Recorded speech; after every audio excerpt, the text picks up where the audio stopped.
Hey guys, we are back with a new video about the discovery of electron. First we'll know about J.J. Thomson. So let's begin. J.J. Thomson was an English physicist who helped revolutionize the knowledge of atomic structure by his discovery of the electron.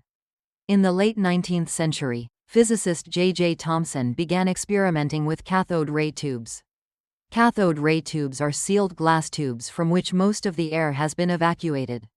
A high voltage is applied across two electrodes at one end of the tube, which causes a beam of particles to flow from the cathode, the negatively charged electrode, to the anode, the positively charged electrode. The tubes are called cathode ray tubes because the particle beam or cathode ray originates at the cathode. The ray can be detected by painting a material known as phosphors onto the far end of the tube beyond the anode. The phosphors spark, or emit light, when impacted by the cathode ray. To test the properties of the particles, Thomson placed two oppositely charged electric plates around the cathode ray. The cathode ray was deflected away from the negatively charged electric plate and towards the positively charged plate. This indicated that the cathode ray was composed of negatively charged particles. Thomson also placed two magnets on either side of the tube, and observed that this magnetic field also deflected the cathode ray. The results of these experiments helped Thomson determine the mass-to-charge ratio of the cathode ray particles, which led to a fascinating discovery. The mass of each particle was much, much smaller than that of any known atom.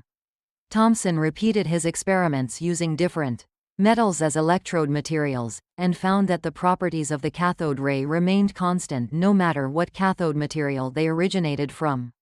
From this evidence, Thomson made the following conclusions.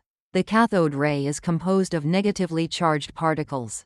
The particles must exist as part of the atom, since the mass of each particle is only 1/2000 the mass of a hydrogen atom. These subatomic particles can be found within atoms of all elements. Eventually, his cathode ray particles were given a more familiar name, electrons. The discovery of the electron disproved the part of Dalton's atomic theory as well, that assumed atoms were indivisible. This was all about discovery of electron. Stay tuned for next video.